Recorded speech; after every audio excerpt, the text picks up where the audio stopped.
Morning Lahore, जागो लाहौर में आप सबको खुश आमदीद कहते हैं जनाब। एक नए दिन और एक नई सुबह के साथ मैं हूं आपकी होस्ट मुनीबा आसिफ। मैं बिल्कुल ठीक ठाक हूं। आप लोग कैसे हैं? उम्मीद करती हूं कि जनाब आप लोग इस वक्त जहां कहीं भी होंगे ठीक ठाक होंगे, खैरियत से होंगे और एक मुतमईन ज़िंदगी गुजारने की कोशिश भी कर रहे होंगे। ज़िंदगी में ना इत्मीनान और सुकून का होना बहुत ज़्यादा ज़रूरी समझा जाता है और ये तभी मुमकिन हो पाता है जब आप हासिल पर शुक्र अदा करते हैं और ला हासिल पर सब्र करना सीख लेते हैं। और मौला अली का एक कॉल है कि ये दिन ज़िंदगी 2 दिन की है। एक दिन तुम्हारे हक में होता है और एक दिन तुम्हारे मुखालिफ होता है। जिस दिन तुम्हारे हक में हो उस दिन गरूर मत करना अपनी ज़िंदगी में, और जिस दिन तुम्हारे मुखालिफ हो तो उस दिन सिर्फ सब्र से काम लेना।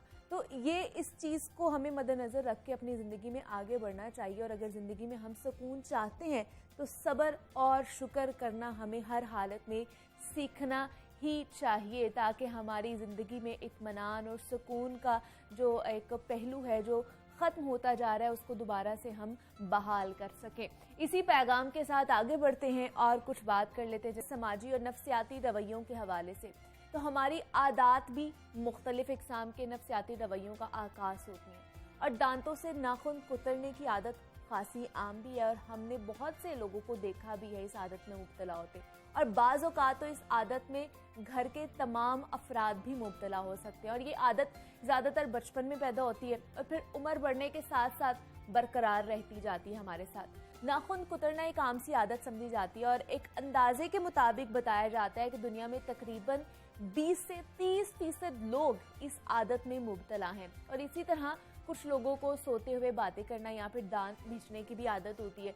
तो तिब्बी माहिरीन के मुताबिक ये आदत ना सिर्फ नफ्सियाती मसला है बल्कि ये आदत कई बीमारियों की भी वजह बन सकती है। तो क्या दांतों से नाखून कुतरने की आदत वाकई एक नफ्सियाती मसला है और इससे कैसे छुटकारा पाया जा सकता है, इस पर आज हम बात करेंगे। हमारे साथ इस वक्त मौजूद है राइमा इलियास हैं, क्लिनिकल साइकोलॉजिस्ट हैं। राइमा, आपको वेलकम कहती हूँ जागो लाहौर में। कैसी हैं आप? अल्हम्दुलिल्लाह, मैं बिल्कुल ठीक। आप कैसे? मैं भी बिल्कुल ठीक ठाक। राइमा, ये जो नेल बाइटिंग जो बड़ी आम सी आदत समझी जाती है जिसको हम मलहूज़े खातिरीन रखते हैं और इग्नोर कर देते हैं, अगर बच्चे भी कर रहे होते हैं या बड़े भी कर रहे होते हैं, तो ये आदत ये क्या है? नेल बाइटिंग बच्चे या बड़े ये देखा देखी शुरू कर देते हैं या कोई ये नफ्सियाती मसला भी है? अच्छा इंट्रो आपने दिया, मतलब इसमें काफ़ी ज़्यादा आपने इन्फॉर्मेशन दी है। इसमें मज़ीद ऐड ऑन करूँगी कि नेल बाइटिंग अगर हम साइकोलॉजिकल पर्सपेक्टिव से देखें तो ये एक डिसऑर्डर कंसीडर किया जाता है। अच्छा। उस डिसऑर्डर का नाम होता है एनसाइकोफेजिया। ओके, ठीक है। और एनसाइकोफेजिया में क्या होता है, आप नेल बाइटिंग करते हो और सबसे मेन रीज़न जो नेल बाइटिंग की होती है वो होती है एंजाइटी। परेशानी, टेंशन में हमने देखा होगा अक्सर कोई भी एक चीज़ आती है ना परेशानी, तो हम अपने हाथों को इस तरह से करते हैं, बालों को करते हैं, लिप बाइटिंग करते हैं, नेल बाइटिंग करते हैं। तो ये सबसे जो मेन रीज़न इसका जो कॉज है ना, कॉज रूट अगर हम कह लें तो वो होती है एंजाइटी। ओके। और it start from the childhood and go ons to the adulthood. ठीक है। अच्छा। ऐसे बच्चों से शुरू होके आगे आगे अगर हम इसको टैकल ना करें या इसको हम टाइम पे एड्रेस ना करें तो ये बड़े तक रहती है और ये फिर एक ऐसी पुख्ता आदत बन जाती है कि उससे फिर वापस जो होते हैं ना आपको छोड़ना नेल बाइट्स को, नेल बाइटिंग को अवॉइड करना ज़रा मुश्किल हो जाता है। स्टार्ट में आपकी एक हैबिट होती है ये, फिर जब आप इस पे स्टक होते हो ना तो ये हैबिट से फिर डिसऑर्डर में कन्वर्ट हो जाता है। इसमें काफ़ी ज़्यादा साइकोलॉजिकली पर्सपेक्टिव से देखा जाए तो आपके डिसऑर्डर कंसीडर होते हैं hyper attention deficit hyper disorder आता है। वैसे हम ओसीडी के साथ इसे काफ़ी कंपेयर करते हैं, ऑब्सेसिव कंपल्शन डिसऑर्डर। अगर मैं ओसीडी को आम लफ्जों में कहूँ तो ये वहम की जो बीमारी होती है, इसमें कंपल्शंस होती हैं। ठीक है। तो हम नेल बाइटिंग में क्या करते हैं, हमें कोई भी ट्रिगरिंग एलिमेंट आ रहा है हम नेल बाइटिंग स्टार्ट कर देते हैं और रिपीटेडली करते हैं। ये बिहेवियर हम अपना क्यों करते हैं? या तो उससे हमें रिलीफ मिल रहा होता है, हमें ज़रा हमारी स्ट्रेस लेवल कम हो रहा होता है, वो पेन होती है बाज़ औक़ात आपको बहुत प्लेजर दे रही होती है। ठीक। तो ये बहुत सारी इस तरह की चीज़ें होती हैं जिससे आप नेल बाइटिंग करना स्टार्ट कर देते हैं।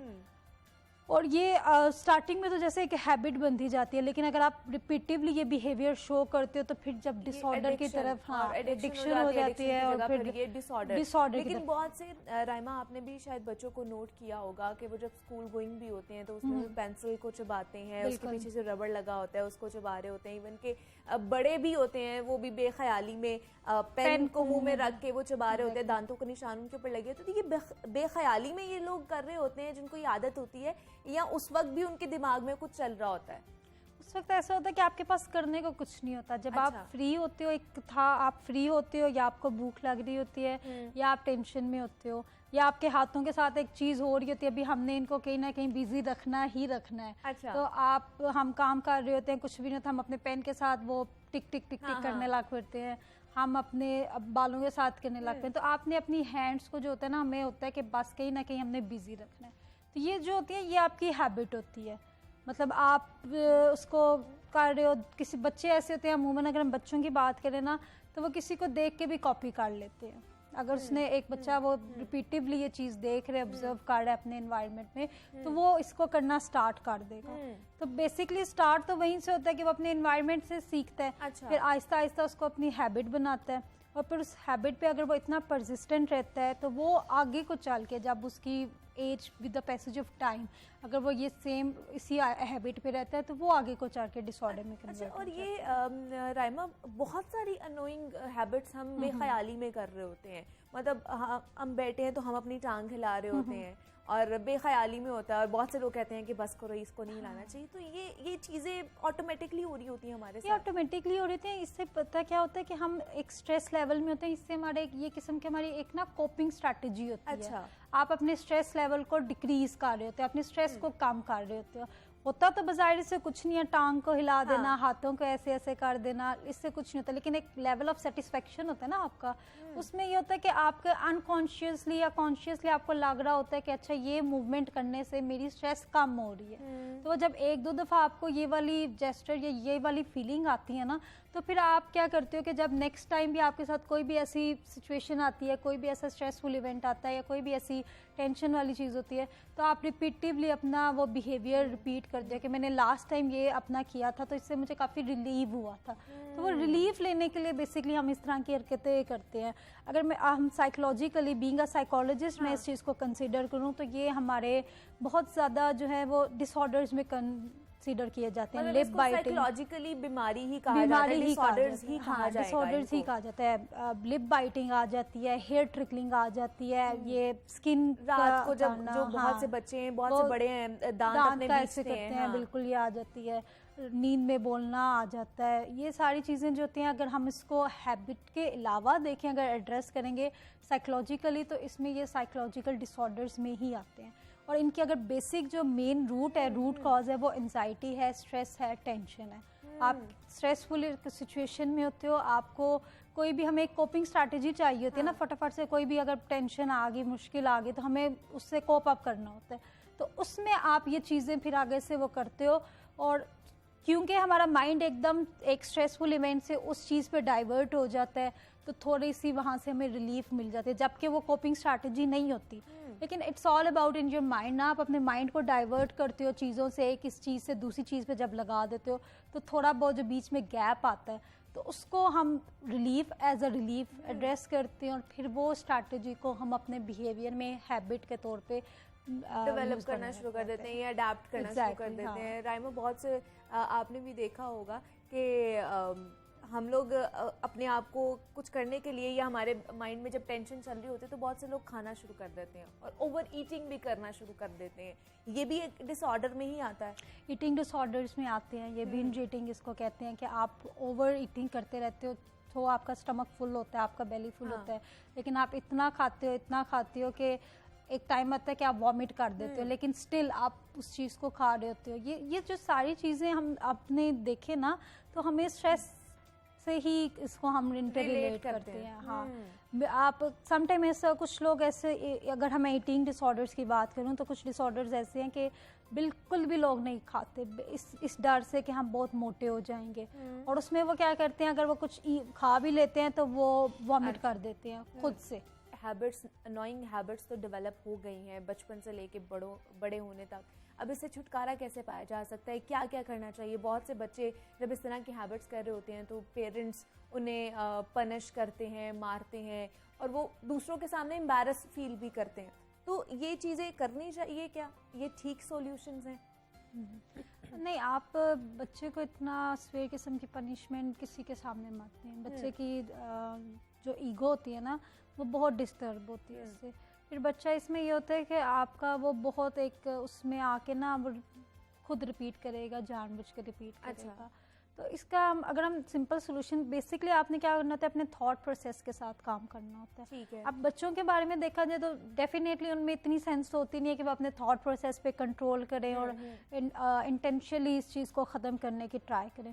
उनमें हम ये कर सकते हैं कि अगर छोटे बच्चे हैं तो आप उनकी नेल्स पे कुछ ऐसा बिटर एलिमेंट लगा दें। अच्छा। अगर वो बाइट भी करना चाहें तो वो ना कर पाए ना, क्योंकि अगर हम कोई कड़वी चीज़ या कुछ इस तरह के एलिमेंट्स उन पर लगाएंगे तो वो उनके लिए एक प्लेजरेबल मूवमेंट नहीं होगी, उन्हें वो रिलीफ नहीं मिलेगा, उन्हें मज़ा नहीं आएगा ना। तो ये कर देंगे। या आप बच्चे के हैंड जो है वो इंगेज कर दें। अच्छा। जैसे ही आप देखेंगे बच्चा अब ये नेल बाइट करने लगा या हाथ मुंह में डालने लगा, फ़ौरन से निकाल के आप उसको कोई और काम दे दें। उसके हाथ में कोई कॉपी पेन पकड़ा दें ड्राइंग स्केचिंग के लिए, या जो भी बच्चे की फेवरेट एक्टिविटीज़ है आप वो कर दें। अगर लड़कियों के लिए मैं बात करूं तो आप अपने नेल्स को प्रॉपरली ट्रिम करके, मैनिक्योर करके, उनको इतने अच्छे से डेकोर करके रखें कि आपका दिल ही ना करे कि आप उसको नेल बाइट करें, अपने नेल्स को ख़राब करें। और बड़ों के लिए ये है कि आपने अपने इंटेंशनली, ये बड़ा मुश्किल होता है कि आपने अपना कॉन्शियसली इंटेंशनली इस चीज़ को ख़त्म करनी है। बिल्कुल ऐसे ही है। और वो आप ऐसे होता है कि आप सबसे पहले होता है कि आपने अपनी प्रॉब्लम को एड्रेस करना है। ठीक है जी। राइमा इलियास हमारे साथ मौजूद थी, साइकोलॉजिस्ट हैं। Raima, thank you so much for your time, यहाँ पर आने के लिए। नेल बाइटिंग और मज़ीद जितनी भी जो हम बेख्याली में एक्टिविटीज़ कर रहे होते हैं, ये जो हैबिट्स डेवलप हो जाती हैं हमारी, उनके बारे से हमने बात की कि किस तरह उनसे छुटकारा हासिल किया जा सकता है। यहाँ पे एक ब्रेक, मिलते हैं इस ब्रेक के बाद।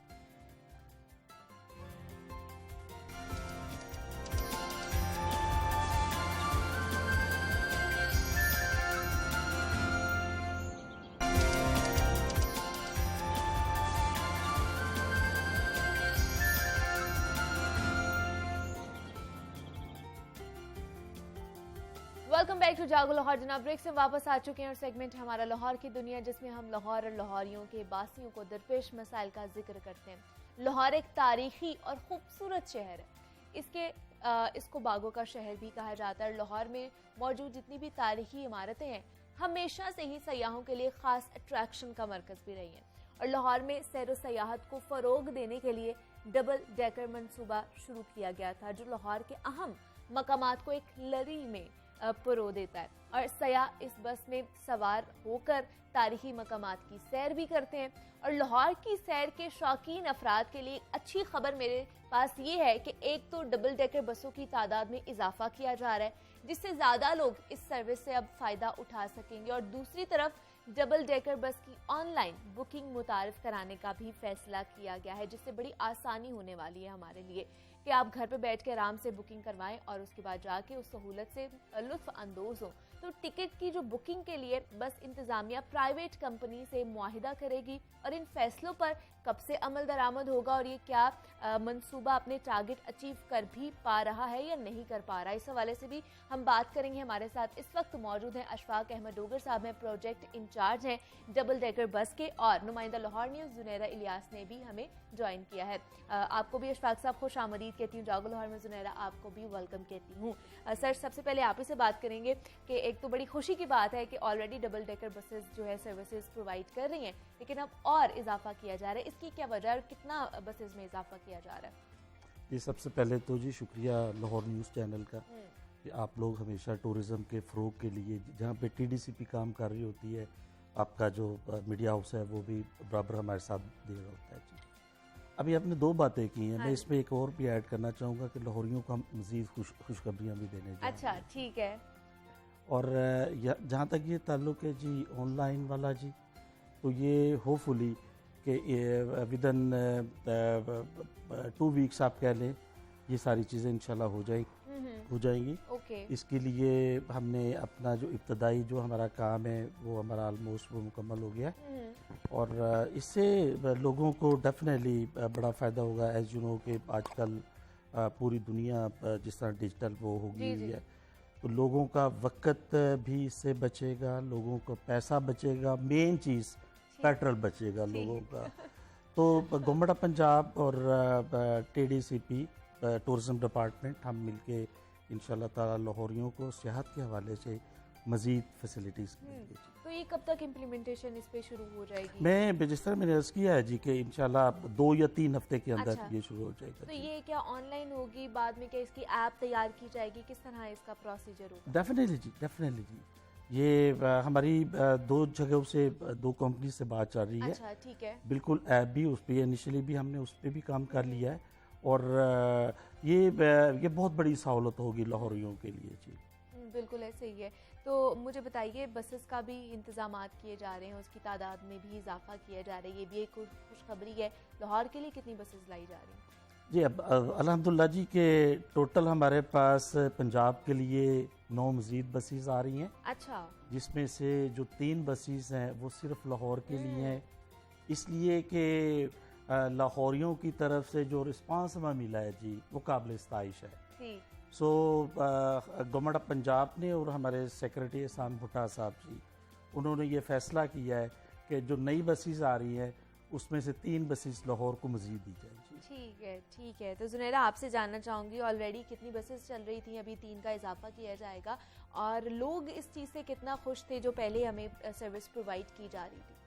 पहले जब ये प्रोजेक्ट लॉन्च किया गया था तब तो 5 बसेस थी शहर लाहौर के अच्छा। लिए। उसके बाद जब यहाँ पर थोड़ा सा देखा कि लोगों में इसमें मकबूलियत आ रही है, तो 2 मज़ीद जगहों पे 2 बसेस जो यहाँ पर चल रही थी वो भेज दी गई। अच्छा। एक पिंडी भेजी गई और एक भावलपुर गालबन भेजी गई। ठीक है। और उसके बाद जब वहाँ से भी फीडबैक अच्छा आया तब ये फैसला किया गया कि 9 नई बसेस जो हैं वो लेके आएंगे। वर्ल्ड बैंक के जो साथ ताउन के साथ जो है ये ठीक है। बसेस आ रही हैं। और 3 बसेस अब एक्सक्लूसिव लाहौर के लिए रहेंगी, क्योंकि लाहौर के रूट्स बहुत ज़्यादा हो गए हैं और फिर डिमांड होती है। और अब तो बल्कि ये देखा जा रहा होता है कि जितने भी बड़े डेलीगेशंस आ रहे होते हैं उनकी डिमांड होती है जी कि ये हम लोग को Double decker यूज़ में हम करनी लोगों है, ने, हाँ। हमें इस पे मूव करना है। अगर किसी ने लंच के लिए जाना है, डिनर के लिए जाना है, तो वो प्राइवेट बस बुक करवा रहे होते हैं। ये मतलब पूरी ठीक है। एक्सक्लूसिव सिर्फ हमारे लिए होगी। और फिर वो अपना एक रूट भी दे देते हैं कि जी हमें इस पे चलना है और अच्छा। इस पे अगर पॉसिबल है तो हमें बस चाहिए होगी। तो मेरा ख्याल है कि लोगों में ये रुझान ज़्यादा हो रहा है। और वैसे भी होता है ना कि लाहौर की खूबसूरती देखने के लिए लोग जब आ रहे होते हैं तो उन्हें एक ईजी प्लेटफॉर्म मिल जाता है। लाइक अंदरून में अगर आपको ट्रैवल करना है तो मेरा ख्याल है जाते जाते ही मूड ख़राब हो जाता है, जितनी दफ़ा ब्रेक लगानी पड़ती है और पहले गियर में गाड़ी चलानी पड़ती है।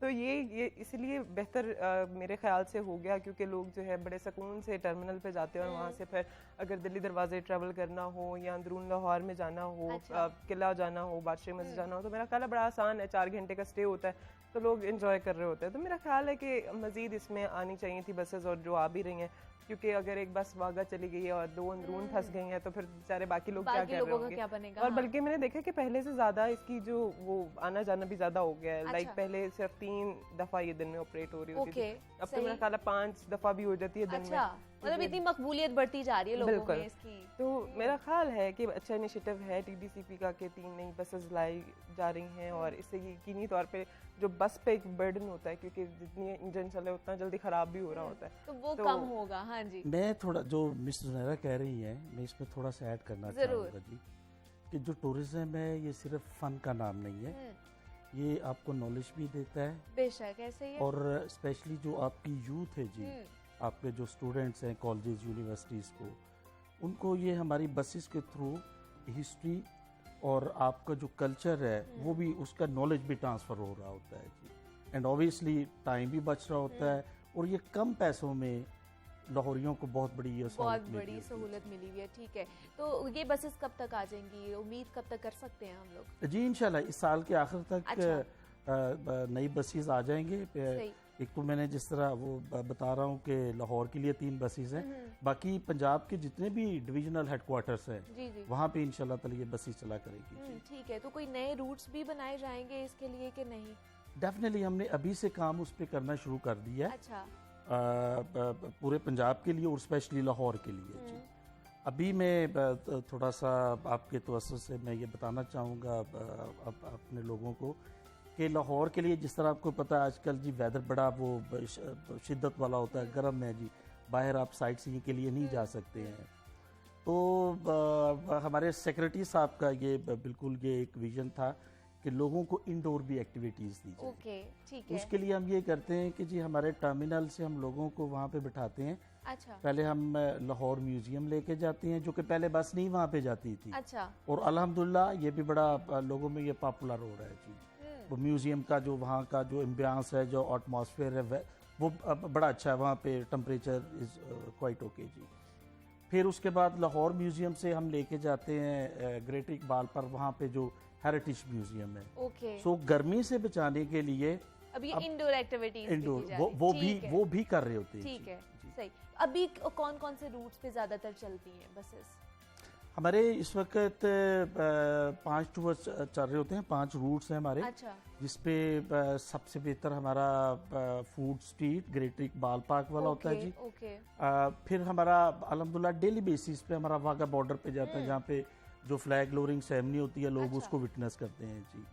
और फिर हमारा ये म्यूजियम वाला टूर है, और एक टूर और हमने जो शुरू किया था, और जो शालामार गार्डन, बुद्धू कावा और दयंगा का मकबरा जी। अच्छा। तो ये भी हमारा वीकेंड्स पे ये टूर चल रहे होते हैं जी। तो नई डेस्टिनेशन में, नए रूट्स में क्या इन्वॉल्व किया जाएगा? कुछ आप लोगों ने डिसाइड किया? अब हम जी एक ये क्योंकि सारी खुशखबरियां फिर आज ही दे के जाए ना हमें, ताकि पता चले कि आने वाले दिनों में क्या क्या होने वाला है। नहीं बिल्कुल जी, हमारे बिल्कुल बड़ी हम स्पीड से काम कर रहे होते हैं। जो हमारी लीडरशिप है टूरिज्म डिपार्टमेंट की, वो माशाल्लाह 24 घंटे वो काम कर रहे होते हैं इसी पे जी। हम ये करना चाह रहे हैं जी कि हम नाइट टूरिज्म भी हम शुरू कर रहे हैं इन बसेस के थ्रू। अच्छा, नाइट टूरिज्म में जो शालामार गार्डन है जी, शालामार गार्डन वो सारा लिटअप होगा जी। वहाँ पे उनके दोनों टैक्सीज होंगे, खूबसूरत रोशनी होगी।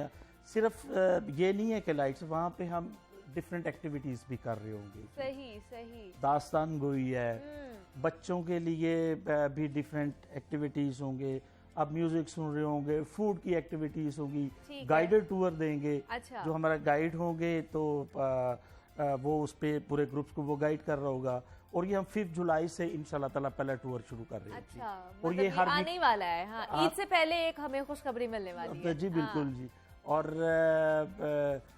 मैं चाहूँगा कि जी आपके प्लेटफॉर्म से कि लोग ज़्यादा से ज़्यादा आए। ये असासा, ये हिस्ट्री, ये सारों की है, पूरे पाकिस्तान की, ये लाहौर की है। सो सारे इसमें शामिल हों, हमें बहुत अच्छा लगेगा। मुझे लगता है ये जो नाइट टूर वाला आइडिया है ना जुनैर, बड़ा अच्छा होने वाला है और कारआमद साबित होने वाला है। क्योंकि सुबह में तो लाहौर खूबसूरत लगता ही लगता है, लेकिन रात में भी बहुत खूबसूरत लगता है। और कुछ ऐसी भी इमारतें हैं कि 9 बजे, अभी तो ये चीज़ें चल रही है कि 9 बजे दुकानें बंद हो जाएंगी, लेकिन रात को खूबसूरत लगता है। लेकिन ये मैं सर आपसे बात करूंगी, इस हवाले से आप क्या कहेंगे? कितना अच्छा इनिशिएटिव है ये? मेरा ख्याल है ये बहुत अच्छा इनिशिएटिव है, क्योंकि बहुत सारे लोग दिन में नहीं निकल पा रहे होते हैं, लाइक वर्किंग डेज होते हैं, या आपके गेस्ट आ जाते हैं तो आप उनको ऑब्लाइज नहीं कर रहे होते उस तरह से जिस तरह से करना चाहिए, क्योंकि दोपहर में आप लोग काम पे निकल जाते हैं। लेकिन रात में ये होता है कि एक तो वेदर बहुत अच्छा हो जाता है, एनवायरनमेंट बड़ा कूल लग रहा होता है। जैसे वॉल सिटी अथॉरिटी ने भी ये किया था, तो वो भी काफ़ी मकबूलियत हुई थी। और एक शाही किला के बाद अब ये शालीमार पे होना जा रहा है, तो शालीमार तो एक वैसे ही कहा जा सकता है कि एक अट्रैक्टिव सी जगह है, और मेरा ख्याल है ज़्यादा स्पेस भी है। और अगर आप इसके हर पैसेज में जाना तो एक अलग व्यू है, और अगर रात को वो देखेंगे तो यकीनी तौर पे वो मज़ीद फैसिनेट कर रहा होगा जितना वो दिन में कर रहा होता है। इवन हम दिन में भी जाते हैं तो गर्मी में लोग वहाँ पर आए होते हैं चीज़ें देखने के लिए, तो रात में तो फिर ऑब्वियस सी बात है कि एक अच्छा सा लुक आ रही होती है, क्योंकि जब लाइट्स दीवारों पे पड़ी होती है ना, तो उनके एक अलग से कलर्स दिख रहे होते हैं, और जो उसमें छोटी छोटी चीज़ें भी होती हैं ना, वो भी प्रोमिनेंट हो रही होती हैं, जो कि हम दिन में शायद नहीं देख पा रहे होते क्योंकि धूप बहुत तेज़ होती है। तो यही होता है कि भाई भागते भागते टूर कर लो और ख़त्म कर लो। तो मेरा ख्याल है बड़ा अच्छा इनिशिएटिव है नाइट टूर जो होता है। और फिर बहुत सारे लोग इससे अट्रैक्ट भी हो रहे होते हैं, क्योंकि रात में कुछ लोग घूमने के आदी होते हैं, वो दिन में नहीं जा रहे होते हैं बाहर, तो बहुत सारे कॉन्शियस लोग खास भी तौर होते पर हैं। लाहौरिये जो है वो बिल्कुल, रात को ही आपको बिल्कुल, पता है उठते हैं। बिल्कुल। उनके खाने भी रात को चलते हैं और घूमना फिरना भी रात को हो रहा होता है। तो मेरा ख्याल है कि ये बड़ी अच्छी स्टेप लिया जा रहा है टीडीसीपी की जानिब से। अब देखना ही है कि लोग कितने हद तक इसको सराहते हैं और कितना इसको यूटिलाइज कर रहे कितनी हैं। पॉपुलैरिटी होती है। लेकिन सर जैसे हुकूमत ने तो पाबंदी लगाई हुई है ना कि 9 बजे मार्केटें बंद हो जाएगी, सारी चीज़ें बंद हो जाएगी, तो इस चीज़ आपके ऊपर भी इम्प्लीमेंट होगी? किस तरह करेंगे इस चीज़ को कैटर? हमारा ये होगा ना जी कि जो ये वाली जो चीज़ है जो इलेक्ट्रिसिटी वाला हाँ जो जी। इशू होता है, हम कोशिश ये करेंगे कि हम अपनी जो लाइट्स हैं उसका बंदोबस्त करेंगे थ्रू जनरेटर्स की। अच्छा, तो ठीक उस है। पे वो उस पे नहीं आ रहा होगा, लेकिन है ना लोगों को जितनी जो परेशानियां उनसे निकालने के लिए कुछ ना कुछ उसका रास्ता तो हमें निकालना होगा जी। तो ये कम पैसों में ये एक अच्छी एक्टिविटी लेकिन कम पैसे तो हैं, लेकिन इंतजामिया तो हर चीज़ ही बंद करवा रही है ना। मतलब वो मार्केटें हो, वो ऑफिसेज हो, इवन कि उन्होंने कहा संडे को भी आप लोगों ने हर चीज़ बंद रखनी है। तो किस तरह इसको आप लोग लेकर चलेंगे? संडे को आप लोग की फिर टूर बंद होगा या वो भी करेंगे? मैं एक और करूँ कि जी, एक तो ये हमारा डेली बेसिस पे ये टूर होगा, अच्छा, ये हमारा वीकेंड पे ये टूर होगा, ठीक है। और ऑब्वियसली गवर्नमेंट की जो Policies हैं, इंस्ट्रक्शंस उन्हें भी हैं चलना है वो तो लेके। ऑब्वियसली उसको हम उसको ऑब्जर्व करेंगे। हम्म। लेकिन जिस तरह मैंने किया उसका ऑल्टरनेट हम अरेंजमेंट कर रहे हैं कि जी हम अपनी ज़ाती अपने रिसोर्सेज से जनरेटर के थ्रू हम लाइट वगैरह वो लोगों को देंगे।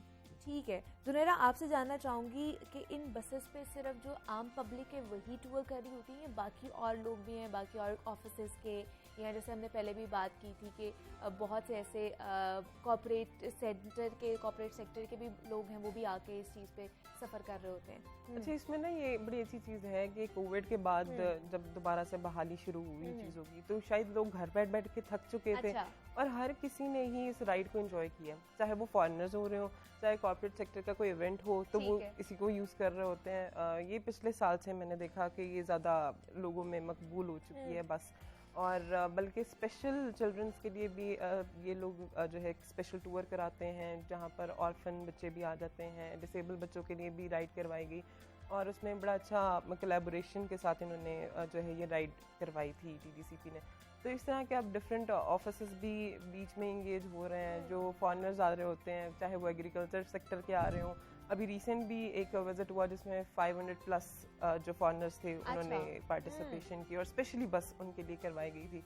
कुछ उनके सिक्योरिटी पर्पस थे और सारा कुछ तो बिल्कुल एक्सक्लूसिव बसेस उनके लिए करवाई गई थी, जो कि एग्रीकल्चर सेक्टर में आए थे विजिट करने, लेकिन उन्होंने कहा जी कि हम लोगों को भी ट्रैवल करना है। सही। तो मेरा ख्याल है कि अब वर्ल्ड वाइड, क्योंकि हम देख रहे थे कि पहले लंदन में तो ये चल रही थी, लेकिन अब उसके बाद जो है अब जैसी लाहौर में एंटर हुई है तो उसके बाद इसने काफ़ी धूम मचाना शुरू कर दी है। और पहला अच्छा ये बात है कि इस पहले साल में जो डबल टेकर बस है वो अपने एक्सपेंसेस खुद उठाना शुरू कर दिए अच्छा, हैं, क्योंकि ठीक पहले है। ये 5 बसेस के साथ भी अपना खर्चा नहीं निकाल पा रही थी, हाँ। या शायद इसकी मार्केटिंग उस लेवल की नहीं की जा रही थी, ओके। लेकिन अब ये पहला साल देख रहे हैं कि ये अपने एक्सपेंसेस भी उठा रही है और साथ ओके। इदारे को भी कमा के दे रही है। मतलब तो ये प्रॉफिट बड़ी में अच्छी जा रहे बात है हैं। कि अब वो प्रॉफिट में जाना शुरू होगी, और कोई भी चीज़ अगर प्रॉफिट में जा रही हो तो मेरा ख्याल है कि उसका नुकसान नहीं है, फ़ायदा ही हो सकता है। तो अब जैसे ही ये प्रॉफिट में गई है तो ये भी फैसला हो गया कि 3 नई बसेस लेके आएंगे ताकि मजीद प्रॉफिट कमाया जा सके। एग्जैक्टली, ऑब्वियसली रेवेन्यू जनरेट होगा तो पाकिस्तान के लिए एक अच्छी चीज़ है और हमारे लिए भी खुशखबरी है। जी मैं सर। सॉरी, जिस तरह मिस सुनहरा कह रही, मैं थोड़ा सा ऐड करूंगा। जिस जरूर। तरह इन्होंने एग्रीकल्चर डिपार्टमेंट का बोला है कि उनके जितने डेलीगेशन आए वो हमारी बसेस के थ्रू उन्होंने साइट सीइंग ली। अभी नेक्स्ट वीक पंजाब यूनिवर्सिटी का एक बहुत बड़ी कॉन्फ्रेंस हो रही है, अच्छा। उसके जितने फॉरेन डेलीगेशंस आ रहे हैं, सो उन्होंने खुद रिक्वेस्ट की है पंजाब यूनिवर्सिटी इंतज़ामिया को कि हमें इन बसेस के थ्रू लाहौर के साइट सीइंग दी जाए। ठीक। सो कहने का मतलब ये है कि कोई प्राइवेटली यहाँ पे इंडिविजुअल अगर आ रहा है, कोई गवर्नमेंट के ठीक है। प्लेटफॉर्म पे आ रहा है, हर एक की कोशिश होती है, ख्वाहिश होती है कि डबल डेकर buses बस की पे जो है ना वो सर्विस ली जाए और पूरा जो लाहौर है उसका नज़ारा किया जाए। ठीक है, अशफाक अहमद डोगर साहब प्रोजेक्ट इंचार्ज है डबल डेकर बस के। सर बहुत शुक्रिया आपके वक्त का कि आप यहाँ पर आए, नुमाइंदा very Lahore much for news. inviting जुनैर Ilyas ने भी हमें ज्वाइन किया। जुनैर आपका भी बेहद शुक्रिया। और जनाब डबल डेकर बसेस मजीद इसकी तादाद में इजाफा किया जा रहा है और ये खुशखबरियाँ हैं जो लाहौरियों के लिए लेकर आए हैं। यहाँ पे एक छोटी सी ब्रेक लेते हैं, मिलते हैं इस ब्रेक के बाद।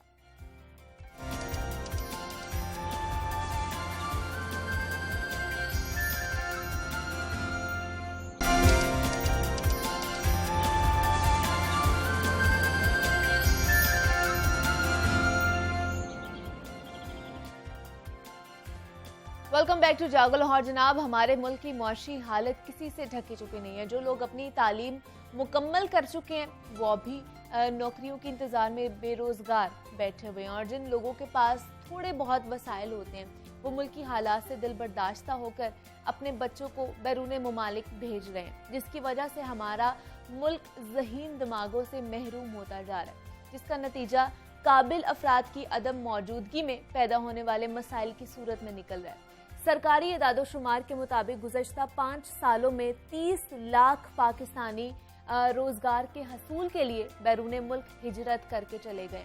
और रवा बरस की अगर बात की जाए तो गुज़श्ता सालों की निस्बत 27% से ज़ायद लोग नौकरियों की तलाश में मुल्क छोड़कर चले गए हैं।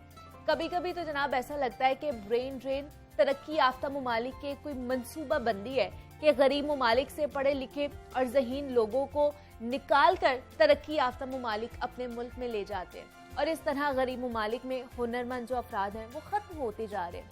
पाकिस्तान में होने वाला ब्रेन ड्रेन दूसरे ममालिक के लिए ब्रेन गेन बनता जा रहा है। तो ब्रेन ड्रेन की वजूहात क्या हैं, इसको किस तरह रोका जा सकता है, इस पर आज हम बात करेंगे। हमारे साथ इस वक्त मौजूद हैं प्रोफेसर डॉक्टर आमना मौज़म हैं, माहिर तालीम हैं। डॉक्टर आमना, आपको वेलकम कहती हूँ जागो लाहौर में। कैसी हैं आप?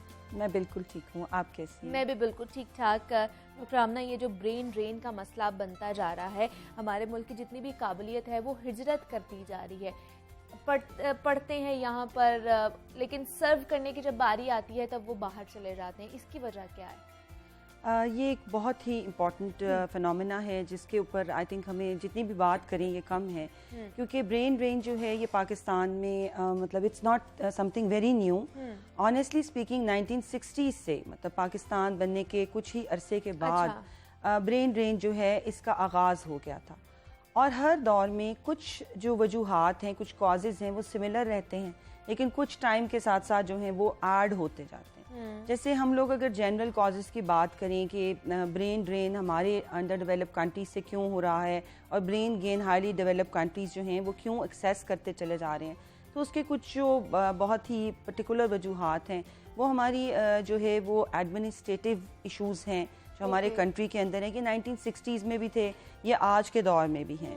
तो हमारी एडमिनिस्ट्रेटिव स्किल्स जो हैं ये अगर हम कहें कि एक बहुत बड़ी वजह है तो ये गलत नहीं होगा। इसके अंदर रिसोर्सेज की प्रॉपर एलोकेशन, इसके अंदर जो है वो हर इंडिविजुअल को जो है वो गवर्नमेंट के स्ट्रक्चर के अंदर मौजूद जो पॉलिसीज़ में हमारे थोड़ा सा एक फ्लॉ है, आप कह सकते हैं कि हमारे पास जैसे एनर्जी है लेकिन सबको वो इक्वल नहीं मिल रही, इसी तरह रिसोर्सेज हैं लेकिन हर एक को वो इक्वल नहीं मिल रहे, तो इसको एडमिनिस्ट्रेटिव सतह पे देखने की ज़रूरत है। फिर अब देखिए कि हमारे कंट्री के जो जियो पोलिटिकल हालात हैं वो कभी भी स्टेबल नहीं रहे, ना वो 60s में स्टेबल थे, ना आज वो 2022 में स्टेबल है। तो ये जो एक पॉलिटिकल अनस्टेबिलिटी होती है वो इकोनॉमिक अनस्टेबिलिटी को लीड करती है। तो फिर जब आपके इकोनॉमिक्स ख़राब होना शुरू होते हैं तो वहाँ पर आकर हर इंडिविजुअल ये सोचता है कि मेरी पर्सनल इंडिविजुअलिस्टिक अप्रोच मुझे क्या फ़ायदा देगी, मैं कैसे ज़्यादा बेहतर कमा सकता हूँ। भले डॉलर जो है वो 500 रुपये तक पहुँच जाए, तो मैं अगर बाहर जाके कम डॉलर्स भी कमाऊंगा तो मैं पाकिस्तान में तो अमीर हूँ। आई मीन ये जो हमारी एक सोच है ना वो कॉन्टीन्यूसली पाकिस्तान में, इंडिया में, बांग्लादेश में और हमारे सारे इस रीजन के कंट्रीज़ में तो बहुत ही ज़्यादा बड़ी रीज़न है कि लोग यहाँ से बाहर निकलते हैं, क्योंकि ऐसा नहीं है कि यहाँ पे खाने को नहीं है, यहाँ पहनने को नहीं है, यहाँ सड़कें नहीं है। जैसा कि हम अफ्रीका के कंट्रीज़ की बात करते हैं कि वहाँ basic access to basic health care भी नहीं है, हमारे यहाँ वो चीज़ें हैं। So the causes, the reasons जिनकी वजह से पाकिस्तानी ब्रेन ड्रेन का हो रहा है वो डिफरेंट है अफ्रीका के कंट्रीज़ की वजह से। तो अगर हम इसको मतलब डीपली देखें तो इसमें बहुत सी वजूहात जो हैं वो एड्रेस की जा सकती हैं, बट दैट्स वेरी अनफॉर्चुनेट कि आप देखें कि ये कोविड का आप थोड़ा सा टाइम निकाल दें 2-2.5 साल का, इसमें तो ब्रेन ड्रेन नहीं हो सका क्योंकि पॉलिसीज़ ही ऐसी थी कि ट्रैवल नहीं हो सकता था। इसको छोड़ के 2017 में when I was doing research on this topic, क्योंकि मैं 2004 से इस मौजू पर मैं तहकीक कर रही हूँ, और मैंने जो पहला थीसिस था वो IBA पंजाब यूनिवर्सिटी में सुपरवाइज किया था, that was on causes of brain drain.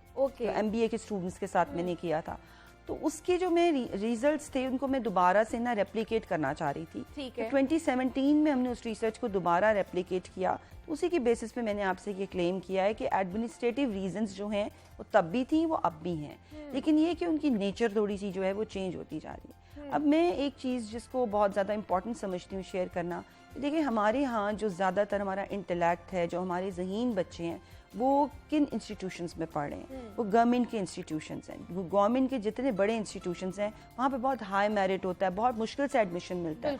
अब जिन बच्चों को एडमिशन मिल जाता है, गवर्नमेंट उनकी एजुकेशन पे सब्सिडी दे रही होती है, यानी वो जो एक सेमेस्टर की या एक साल की फीस दे रहे होते हैं, वो बेसिकली अपनी कॉस्ट खुद पूरी नहीं उठा रहे होते। गवर्नमेंट उनको सब्सिडी, चाहे वो मेडिकल का स्टूडेंट है, इंजीनियरिंग का स्टूडेंट है, किसी भी फील्ड का स्टूडेंट है। अब उसके ऊपर गवर्नमेंट ने जो पैसा इन्वेस्ट किया, उसके बाद वो एक काबिल डॉक्टर, काबिल इंजीनियर, एक काबिल स्किलफुल इंसान बन गया है।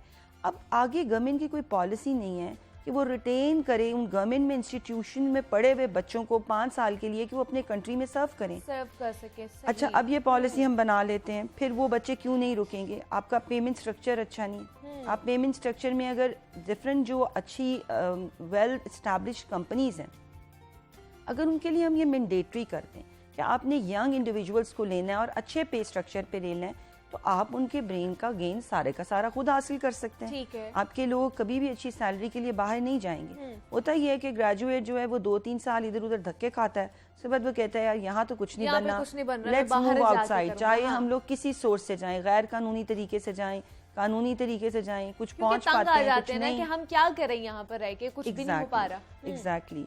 तो ये चीजें हैं जिनको बड़ा सीरियसली जो है वो देखने की जरूरत है। मतलब इन लोगों के लिए अपॉर्चुनिटीज का रखना या इनके बारे में सोचना बहुत ज़्यादा ज़रूरी होता जा रहा है, जिसकी वजह से वो लोग बाहर चले जाते हैं कि इन्हें अच्छी अपॉर्चुनिटी मिल रही है, अच्छा काम मिल रहा है, अच्छा लाइफस्टाइल मिल रहा है, जिसकी वजह से वो रेवेन्यू जनरेट करेंगे और वापस पाकिस्तान भेजेंगे। तो ये भी एक वजह है। ब्रेन ड्रेन से कुछ फायदे भी होते हैं ऑफ कोर्स, जैसे हमने रेवेन्यू जनरेशन की बात की, but that is the only benefit probably. लेकिन इसके नुकसान बहुत ज़्यादा हैं। देखिए ना, हम ये कहते हैं कि हमारा एक घर है, उस घर के अंदर बहुत सारे लोग रह रहे हैं, और घर के जो समझदार लोग हैं वो घर छोड़ के चले जाते हैं, और घर जो है वो कम समझदार लोगों के पास रह जाता है, तो उसकी एडमिनिस्ट्रेशन कैसे होगी? और ये कंटिन्यूसली होता चला जाए तो आखिर में कौन बचेगा? तो अब बात ये है कि जैसे हमारे डिफरेंट एजुकेशनल इंस्टीट्यूशंस हैं, वो अब जब ग्रेजुएट हो रहे होते हैं स्टूडेंट्स, उनके लिए ये मैंडेटरी होना चाहिए कि वो लार्ज स्केल जॉब फेयर्स करवाएं। अपने जो स्टूडेंट्स हैं उनको कुछ स्किल्स जो हैं वो मैंडेटरी सिखाएं, जैसे कम्युनिकेशन स्किल्स हैं, सॉफ्ट स्किल्स हैं, टाइम मैनेजमेंट है, कॉन्फ्लिक्ट रेजोल्यूशन है। फिर उसके बाद आप स्टूडेंट्स को जो एम्प्लॉयबिलिटी की स्किल्स हैं, अब उनको वो भी सिखाएं, that how to market themselves. अब हमारे यहाँ कुछ बहुत अच्छे प्राइवेट इंस्टीट्यूशंस जो हैं वो तो ये काम कर रहे हैं, और कुछ हद तक पब्लिक सेक्टर यूनिवर्सिटीज़ अभी शुरू करके इसको, मतलब अभी बिगिनिंग में है इसकी, लेकिन ये इनका कोई कंपलसरी या रेगुलेटरी फीचर नहीं है कि वो ये ज़रूर करवाएं। तो आई थिंक इसको हमें देखना चाहिए कि ये एक मैंडेटरी फीचर हो। जब जॉब फेयर्स होते हैं वहाँ पर बहुत सारी कंपनीज आती हैं, वो अपने स्टॉल्स लगाती हैं, स्टूडेंट्स का नॉलेज बढ़ता है, वो स्टूडेंट्स के जो हाई अचीवर्स हैं उनके रिज्यूमे लेती हैं, उनके वहाँ मॉक इंटरव्यूज़ होते हैं, और वो देखती हैं कि अच्छा यार ये स्टूडेंट्स हैं भाई, इनको हम फ्यूचर में हायर कर सकते हैं।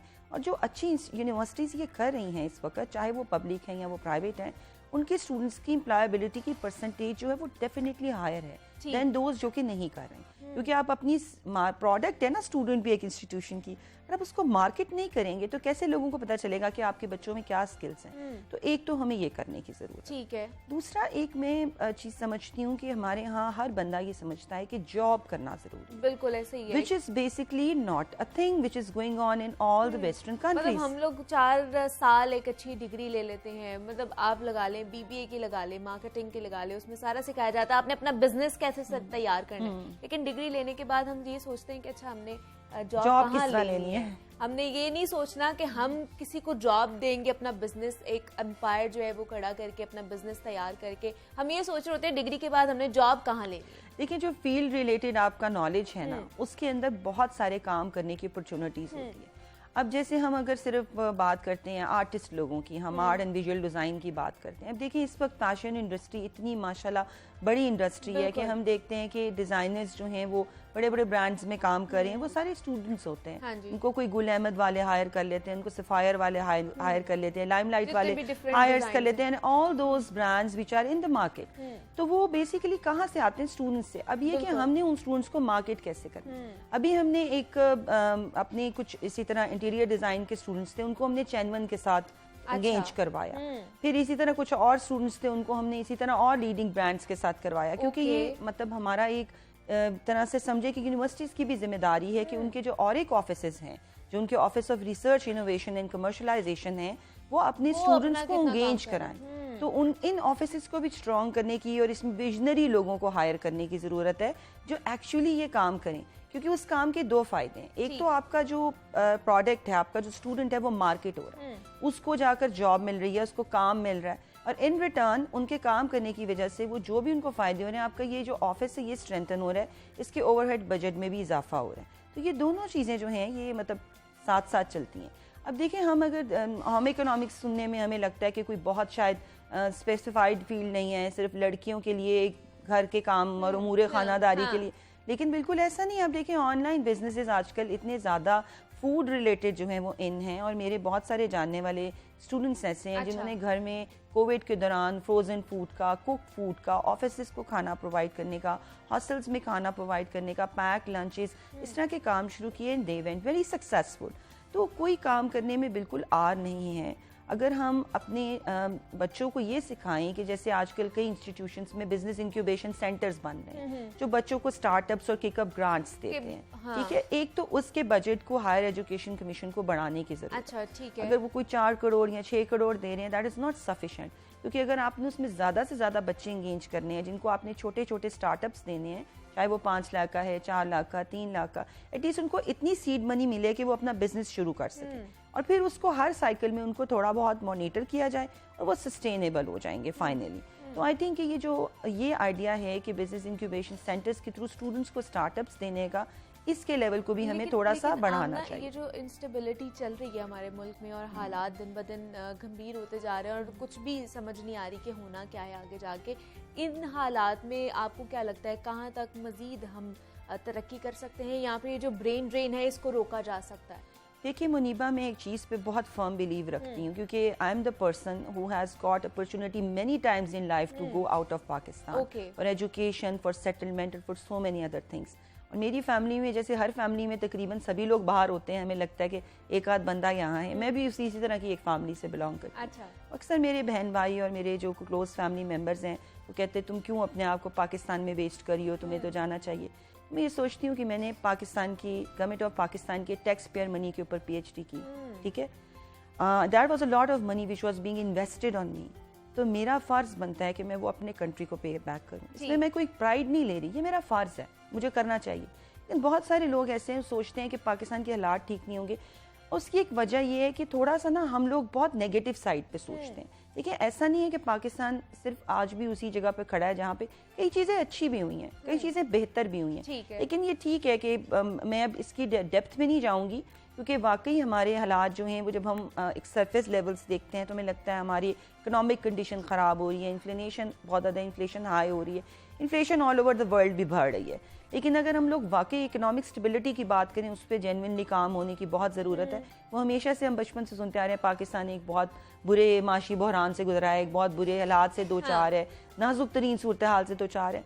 तो देखिए, हमने इसमें सर्वाइव करना है, हमने उन स्ट्रैटेजीज को देखना है जो इससे बेहतर करने के लिए हमें निकाल सकती हैं। हमारा रूरल सेक्टर बड़ा स्ट्रांग है, देखिए उसके ऊपर हमें बहुत स्ट्रांगली इन्वेस्ट करने की जरूरत है। अब मैं जब हायर एजुकेशन के स्टेटिस्टिक्स देखती हूँ, गवर्नमेंट ऑफ पाकिस्तान ने जितनी PhDs जो हैं वो आज तक स्पॉन्सर की हैं through their scholarship, indigenous scholarship या उनके फॉरेन स्कॉलरशिप, वो ज़्यादातर एग्रीकल्चर के एरियाज़ में। हमारा कि बहुत स्ट्रॉन्ग एरिया है, तो हमें चाहिए कि वो लोग जो वहाँ से आ रहे हैं उनको हम बाइंड करें कि वो नई टेक्नोलॉजीज़ के ऊपर काम करें। अच्छा। कुछ नया प्रोड्यूस करें ताकि हम इसमें अपने लैंड डेवलपमेंट वाले सेक्टर को और अच्छा कर सकें फॉर एग्रीकल्चर। तो वो तभी कर सकेंगे ना, काम तो वो तभी कर सकेंगे ना आमना, कि जब उन्हें अपॉर्चुनिटी मिलेगी, उन्हें वो तमाम तर जितनी भी सहूलियात है, फैसिलिटीज़ हैं, उन्हें वो प्रोवाइड की जाएंगी, तभी वो अच्छे माहौल में काम कर सकते हैं। देखिए, जिन लोगों के पास अपॉर्चुनिटीज होती भी है ना, they don't want to think out of box. मैं ये समझती हूँ कि अगर हम बात करें कि एक गाड़ी है, उसके ऊपर बहुत सारा लोड है, उसको 4 या 8 पहिए ही चला रहे हैं ना,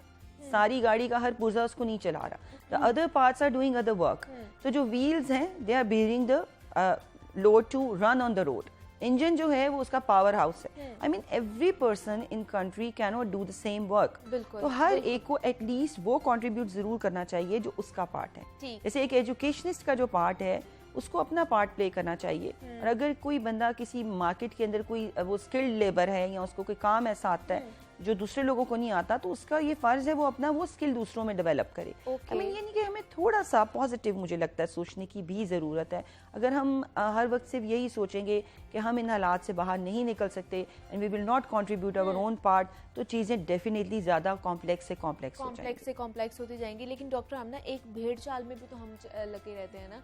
अगर बात करें कि अगर ट्रेंड चल रहा है कि डॉक्टर्स बनना है तो हर कोई डॉक्टर बनना शुरू हो जाता है, ट्रेंड चल रहा है MBA करना है तो हर कोई MBA कर, मतलब इस तरह इस भेड़ चाल में भी क्या आपको लगता है कि हमारी जो काबिलियत है वो कहीं पीछे रह जाती है और भेड़ चाल में हम आगे चले जाते हैं और हम एक वो जो प्रोफेशनल्स तैयार करने चाहिए हमें वो हम नहीं तैयार कर पा रहे? ये आपकी बात बिल्कुल ठीक है, क्योंकि हमारे यहाँ बच्चों को प्रोफेशन आज भी मोस्टली उनके पेरेंट्स डिसाइड करते हैं। जितना मर्जी हम कह लें कि जी करियर काउंसलिंग है, ये है, वो Exactly. है, हमें ये लगता है कि इंजीनियर या डॉक्टर बनना बहुत आपको सिक्योर करेगा। हाँ. अच्छा, यहाँ पर आप CA कर लें, मतलब 4-5 मोटी मोटी सी फील्ड्स हैं जिनके अंदर हमने अपने बच्चों को लाजमी तौर पर डालना होता है। सो हर बच्चा उन फील्ड्स के लिए नहीं बना हुआ, इसमें कोई डाउट वाली बात नहीं है।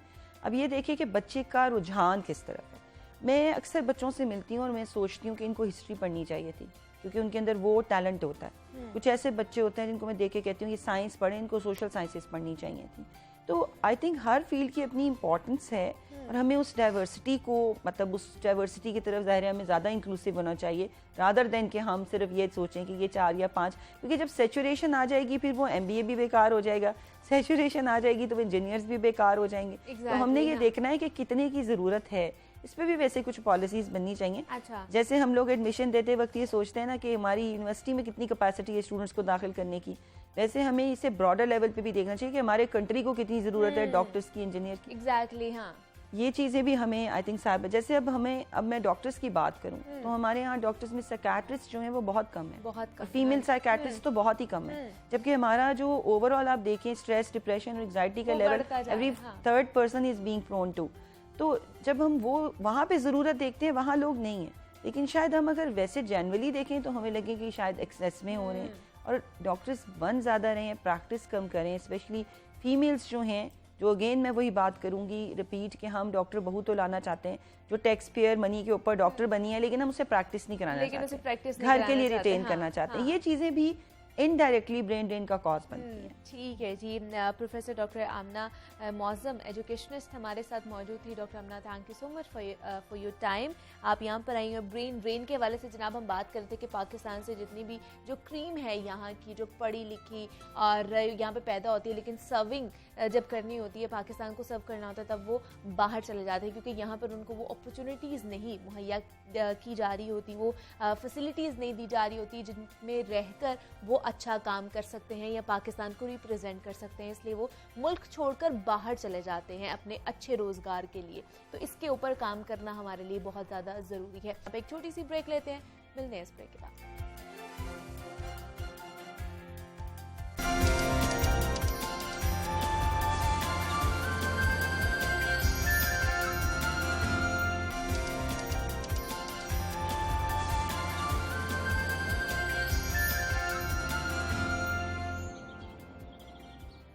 वेलकम बैक टू जागो लाहौर। जनाब ब्रेक से वापस आ चुके हैं और अब कुछ हमने बात करनी है फैशन ट्रेंड्स के हवाले से, क्योंकि मार्केट में फैशन ट्रेंड्स नित नए आते ही जा रहे हैं और कुछ समझ नहीं आ रहा होता है, कंफ्यूजन सी क्रिएट हो जाती है कि जनाब हमने क्या पहनना है और क्या नहीं पहनना है।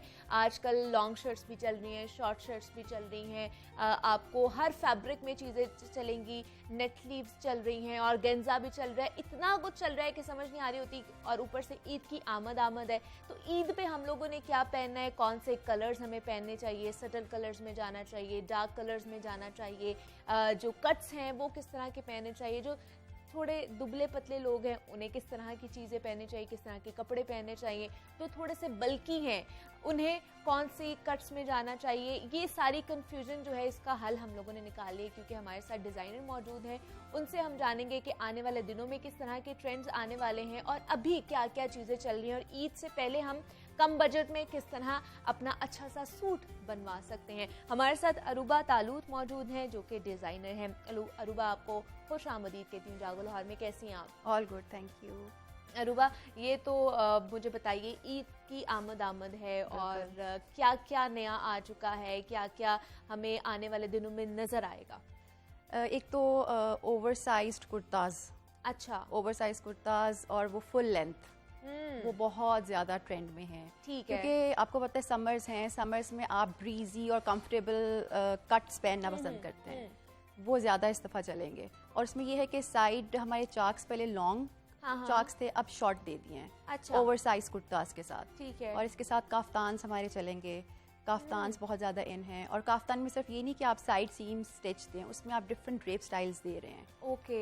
वो भी कंफर्टेबल, आपको पता है ब्रीजी हैं, इजी टू कैरी है इन समर्स, वो चल रहे हैं। उसके अलावा आपके वेस्ट बेल्ट्स, अच्छा। लॉन्ग मैक्सीज पे लॉन्ग फ्रॉक्स बहुत इन ठीक हैं, है, उनके ठीक साथ है। आपके वेस्ट बेल्ट्स, किसी भी टाइप की वेस्ट बेल्ट्स आप बहुत कैरी कर रहे हैं। और ईद है, ईद के लिए आप फैंसी चेन बेल्ट्स यूज़ कर सकते हैं कपड़ों के साथ, ये भी चल रहा है बहुत।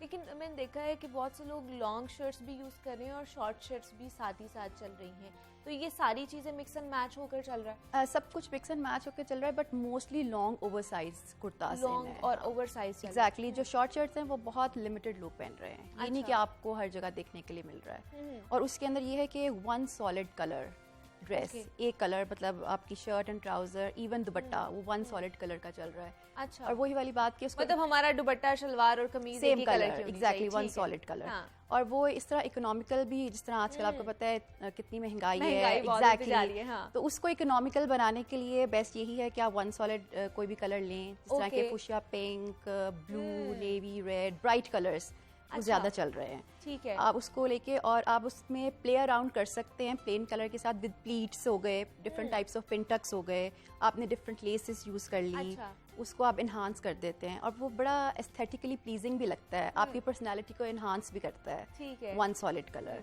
वो भी बहुत आजकल ट्रेंड में है, क्योंकि वो इकोनॉमिकली भी आपकी रेंज में है। रेंज में आ जाता है। Exactly. लेकिन मुझे बताइए रुबा कि इस गर्मी में सॉलिड कलर्स और ऊपर से जो ब्राइट कलर जिनकी बात करें वो पहन सकते हैं या सटल कलर में जाना चाहिए? देखिए सटल कलर्स जो हैं वो फॉर्मल या सेमी फॉर्मल साइड की तरफ अच्छा। चले जाते हैं, वैसे तो ब्राइट कलर्स ही हैं। ओके। जी, ब्राइट कलर्स फॉर ये ईद के लिए भी bright colours, mostly bright colours ही चल रहे हैं। अदरवाइज पेस्टल कलर्स में आप जाएंगे तो वो फिर आप फॉर्मल सेमी फॉर्मल साइड पर चले जाएंगे।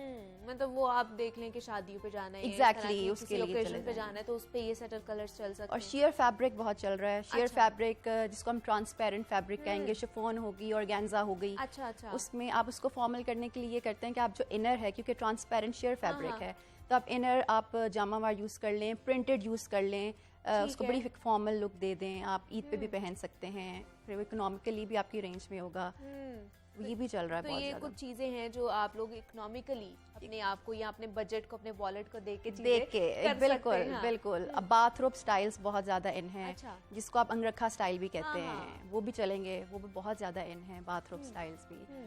और उसके साथ आपके कफ्स बहुत ज़्यादा इन हैं। ठीक है। वेस्ट जो आपकी ठीक। रिस्ट बैंड कफ्स फिटेड, जिस तरह स्मोकिंग स्लीव्स हो गए, और उसके साथ बलून स्लीव्स आपके चल रहे हैं हाँ, बहुत हाँ। ज्यादा। वो इन जैसे ये रहेंगे। मैंने भी Exactly, पहने हुए हैं, आपकी ये- स्मोकिंग, हाँ। आपके आगे से स्मोकिंग Okay. रिस्ट बैंड्स बने हुए हैं ठीक है। आपके, इसको हम रिस्ट बैंड कहते हैं ना। अच्छा। रिस्ट बैंड हाँ। स्मोकिंग है।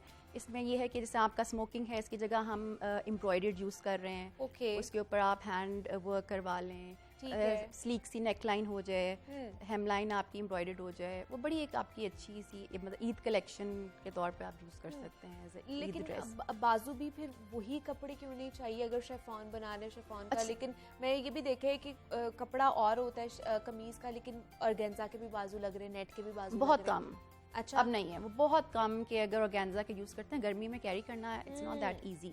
वो आपको मैंने बताया ना सॉलिड कलर्स, अच्छा। वन कलर वो ज्यादा इन है। अच्छा। और उसमें ये है कि अगर आप प्लीट्स पिंटेक्स के साथ नहीं प्ले कर सकते, अगर एम्ब्रॉयडर्ड आपने लेना है तो वो भी एम्ब्रॉयडर्ड भी इस तरह मिनिमल एम्ब्रॉयडरी, और ठीक वो है। भी same base on base. For example अच्छा। अगर आप रेड ले रहे हैं, उस पर रेड ही एम्ब्रॉयडरी है ठीक लाइट है। सी, या उसकी फैमिली में रहते हुए, ये ज्यादा इन है आजकल। जो प्रिंटेड है वो नहीं चल रहा आजकल कपड़ा, या सॉलिड ही चल रहा है? सॉलिड ज़्यादा है, प्रिंटेड कम है। प्रिंटेड भी है, और प्रिंटेड में भी ये है कि आपके जो ट्राउजर एंड शर्ट वो सेम चल रहे हैं। Same चल रहे हैं, एग्जैक्टली सेम चल रहे हैं। लेकिन वो उस तरह मतलब ईद के लिए वो ये है कि आप बहुत कैजुअली वेयर कर सकते हैं, नॉट फॉर द ईद। और शलवारें भी चल रही हैं, शलवार चल रही है, प्लाजो चल रहा है, क्या चल रहा है? वो डिपेंड करता है कि आप उसके साथ शर्ट कौन सी ले रहे हैं। If you are wearing short shirt तो उसके साथ आप प्लाजो ले लें, बूट कट ट्राउजर्स ले लें। अगर लॉन्ग शर्ट्स हैं तो वो आप टाइट्स के साथ भी पहन रहे हैं। डिपेंड करता है कि आप कैरी क्या कर रहे हैं। ये डिपेंड करता है। लेकिन क्या हमें ये समझ नहीं आ रही होती कि हमारी हाइट कितनी है और हमें उस पर कौन सा कट चाहिए, कौन से ड्रेस हमें पहनना चाहिए, हमें फुल लेंथ पहनना चाहिए, शॉर्ट शर्ट पहनने चाहिए, ये भी डिपेंड करता है ना? बिल्कुल डिपेंड करता है। अब जिस तरह नेक लाइन्स बहुत इन है आजकल, डिफरेंट नेक लाइन्स, अच्छा। उसमें क्रू नेक लाइन बहुत इन है, जिसको हम कहते हैं राउंड नेक लाइन। ओके। वो राउंड नेक लाइन एक वाहिद नेक लाइन है जो हर किस्म की बॉडी शेप पे सूट करती है। ठीक है। और उसके अंदर ये है कि आप की नोट कट लाइन आजकल चल रही है, उसमें कट आउट होता है की नोट नेक लाइन में, वो बहुत ज़्यादा चल रहा है। उसमें ये है कि अगर बहुत बल्की बंदा है, बहुत, वो कोशिश करे कि वर्टिकल लाइंस या वर्टिकल प्रिंट्स या वर्टिकल एम्ब्रॉयडरीज इस चीज़ में फोकस करे ताकि वो स्लिम एंड स्मार्ट लगे। अच्छा। और अगर बहुत कोई स्लिम है तो वो फिर आप हॉरिजॉन्टल प्रिंट्स में चले जाएं, हॉरिजॉन्टल लाइंस में चले जाएं, जिस तरह आजकल चेक प्रिंट्स भी इन हैं, एनिमल प्रिंट्स भी इन हैं, तो फिर ये एक स्लीक, बल्कियों को स्लीक लुक देता है, स्लीक को थोड़ी बल्कि लुक दे देता है, डिपेंडिंग ऑन कि आप ज्योमेट्रिक पैटर्न्स किस डायरेक्शन में यूज़ कर रहे हैं। और ये जैसे मैंने फ्रॉक पोल्का डॉट्स, हाँ पोल्का डॉट्स ये भी चल रहा है। पोल्का डॉट्स भी हैं, ये इसमें बड़े भी हैं, छोटे भी हैं, बिल्कुल डिफरेंट है।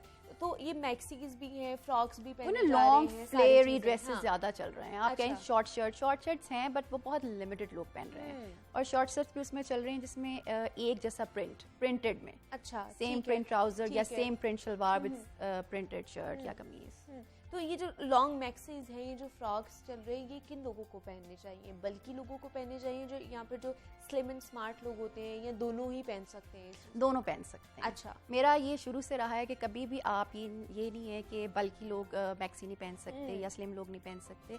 ये है कि आपने कैरी किस तरह किया है। ओके। वही ना कि प्रिंट किस तरह का है। अगर बल्कि भी पहन रहे हैं तो वो पहने, डेफिनेटली मैक्सी पहने, बट देखिए फोकस करके प्रिंट किस तरह का ले रहा है मैक्सी अच्छा। का। वर्टिकल लाइंस में रहे, फ्लोरल प्रिंट्स में रहे, बहुत हैवी फ्लोरल में ना जाए, डेलिकेट फ्लोरल में जाए, फिर वो उसकी पूरी लुक को चेंज कर देते हैं। तो आजकल फ्लोरल भी, जैसे आपने बात की, ये भी तो बहुत ज्यादा चल रहा है। फ्लोरल भी बहुत चल रहा है प्रिंट्स में, जो आपको मैं बता रही हूँ सेम प्रिंट है, उसमें फ्लोरल बहुत चल रहा है। इवन बूटी जो हमारी बड़ी ट्रेडिशनल बूटी है, एम्ब्रॉयडर्ड, वो चल रही है। उसका overall spray, same trouser, same कमीज, सेम दुपट्टा। तो मुझे बताइए कि एम्ब्रॉयडरी जो पहले हम देखते थे कि पूरी पूरी कमीज़ों पे करवाई जाती थी, नेक लाइन पे, बाजुओं पे, बॉर्डर्स पे कराई जाती थी, वो है या वो भी चली गई है? नहीं, वो चली गई है। देखिए ना, एक तो हर चीज़ बहुत एक्सपेंसिव हो गई है, हाँ। और उसको इकोनॉमिकल लाने के लिए बहुत मिनिमाइज करती है। ओके। बहुत मिनिमाइज कर दी एम्ब्रॉयडरीज, ताकि हर किसी की रेंज में भी आ सके। अगर तो बहुत हैवी फुली एम्ब्रॉयडर्ड है तो फिर वो एक सर्टन रेंज में चले, एग्जैक्टली इवेंट पे पहनने के लिए उस पे चले जाते हैं। और वो हमारी आउट ऑफ बजट भी हो जाता है। आउट ऑफ बजट, एग्जैक्टली, वो आउट ऑफ बजट हो जाता है। वो काफ़ी कम हो गया एम्ब्रॉयडरी का, और ज़्यादा वही प्ले कर रहे हैं, प्ले अराउंड कर रहे हैं प्लीट्स के साथ, पिनटेक्स के साथ, अच्छा। स्लीव्स के साथ, इनके साथ ज़्यादा प्ले अराउंड हो रहा है। डिफरेंट लेसेस यूज़ कर रहे हैं, इवन मिरर वर्क, शीशा यूज़ हो रहा है, पर्ल्स यूज़ हो रहे हैं। ये चीज़ लेसेस मैंने बहुत देखी हैं कि आजकल वो बहुत ज़्यादा यूज़ हो रही हैं। किस तरह की लेसेस लगवानी चाहिए? छोटे वाली हो जाए, बड़े वाली हो जाए? आप हर किस्म की लेसेस लगवाएं, हर किस्म की लगवाएं। आपको डिज़ाइन किस किस्म का चाहिए उसके अकॉर्डिंग आप अपनी लेसेस लगवाएं। इसमें ये नहीं है कि आप छोटी ना लगवाएं या बड़ी ना लगवाएं, डिपेंड करता है आपको किस किस्म की शर्ट चाहिए, उस पर किस किस्म का काम चाहिए, अच्छा। उसके अकॉर्डिंग आप फिर लेसेस लगवा लें। हर किस्म की लेस चल रही है, बड़ी छोटी, बीड वाली, शीशा लेस। अच्छा। हाँ जी, सब चल रहा है। वो डिपेंड करता है कि आपका इंटरेस्ट कैसा है और आपने किस ओकेजन के लिए, किस इवेंट के लिए वो बनाना या है, किस कट लाइन में आप क्या चीज़ यूज़ कर रहे हैं। अच्छा, उस पर डिपेंड करता है। ठीक है। तो जो उस पे है, हम लोगों ने ट्राउजर पे भी देखा है, शलवार पे भी जिन्होंने बनाना है उस पे भी लेसेस का काम हो रहा है। बिल्कुल, लेसेस, पिनटक्स, प्लीट्स, वो सब दोनों पे चल रहे हैं। कमीज पे भी और दुपट्टा, ट्राउजर, तीनों पे, बिल्कुल तीनों पे चल रहे हैं। लेकिन टसल्स का भी बहुत ज्यादा पहले हमने काम देखा था, रूबा। नहीं, टसल्स अब नहीं, नहीं, अब अच्छा। टसल्स का समहाउ बहुत कम हो गया है। करते हैं लोग यूज, आपको पता है, यूटिलाइज, तो वो फिर जिसको वो तो जिसने करना होता है वो कर कर लेते। फॉर्मल में भी नहीं है क्या? नहीं है, बहुत कम हो गया। अच्छा। बहुत कम टसल्स, वो भी अगर दुपट्टे के 4 साइडेड पे आपने करना है, और उसमें भी ये डिपेंड करता है कि अगर आपका दुपट्टा बहुत इंटेंस है, बहुत हैवी है, तो आप उसके साथ टसल्स लगा लें, और शर्ट को आप बहुत लाइट ले जाएं। अच्छा। अच्छा, ये भी है कि जिक्सॉ पजल टाइप जो डिज़ाइंस है ना, जिसमें समझ नहीं आती, आप हैजर्ड हर तरफ, वो भी बहुत कम हो गया है। ओके। अब ये है कि फोकस है अच्छा, मतलब बहुत एस्थेटिकली प्लीजिंग लगना चाहिए आपके डिज़ाइंस को, आपके प्रिंट्स को, इसलिए जिक्सॉ पजल टाइप भी काफ़ी कम हो गया। पहले था कि समझ नहीं आती थी, अच्छा ये शर्ट है, ये दुपट्टा है, ये दुपट्टा है कि शर्ट है, आपको पता नहीं चलता जब आता है कि हम इसकी क्या बनवाएं। तो ये भी काफ़ी कम हो गया। उसमें ये है कि अब फोकस हो गया, अगर बहुत इंटेंस शर्ट है, हैवी शर्ट है, तो इसके साथ लाइट दुपट्टा ले जाते हैं। एग्जैक्टली, अगर लाइट और अगर इंटेंस आपकी दुपट्टा है, हैवी दुपट्टा है, आप शर्ट को लाइट ले जाएं। ठीक है। उसी के अकॉर्डिंग, जिस तरह इवन शादी सीजन्स भी आपको पता है अब स्टार्ट होने वाला है, उसमें भी हैवी दुपट्टास चल रहे हैं। अच्छा। विद स्लिम नेक लाइन और हेम लाइन हो गए, स्लीव्स हो गए, थोड़ा सा ट्राउजर पे काम हो गया, दैट्स इट। लेकिन ऑर्गेन्जा के दुपट्टे बहुत ज्यादा चले हैं। हाँ, ऑर्गेन्जा तो चल रहे हैं, वो तो लास्ट ईयर भी थे, इस दफ़ा भी थे, ऑर्गेन्जा तो चल रहा है। ऑर्गेन्जा, इवन सिल्क, शिफॉन, अच्छा, ये बड़ी वो एक आपकी ना सेमी फॉर्मल टाइप लुक दे देता है ड्रेस। मतलब ईद पे अगर हम लोगों ने सॉलिड सूट बनवाया हुआ है तो उसके उसके साथ साथ ऑर्गेन्जा का दुपट्टा या mostly नेट का organza। दुपट्टा ले सकते हैं। हाँ, नेट से प्रेफर ऑर्गेन्जा दुपट्टा, क्योंकि वो बहुत और प्योर ऑर्गेन्जा, वो ना आपकी एक पूरे ड्रेस को ना फॉर्मल लुक दे देता है।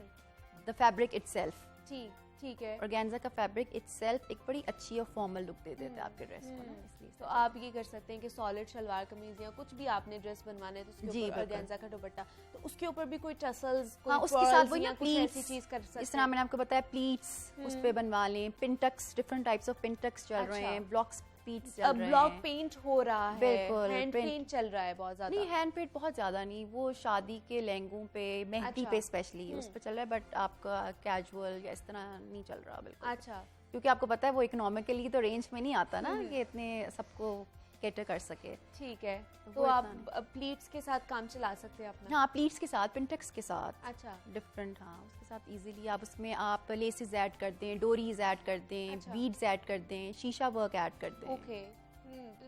जो कि आपकी जेब के ऊपर भारी ना पड़े, भारी ना पड़े, इकोनॉमिकल। इकोनॉमिकल हो। Exactly. तो जाते जाते अरूबा क्या पैगाम देना चाहेंगी जो देखने वाले हैं और जो जिन्होंने अपने कपड़े अभी सिलवाने हैं ईद के?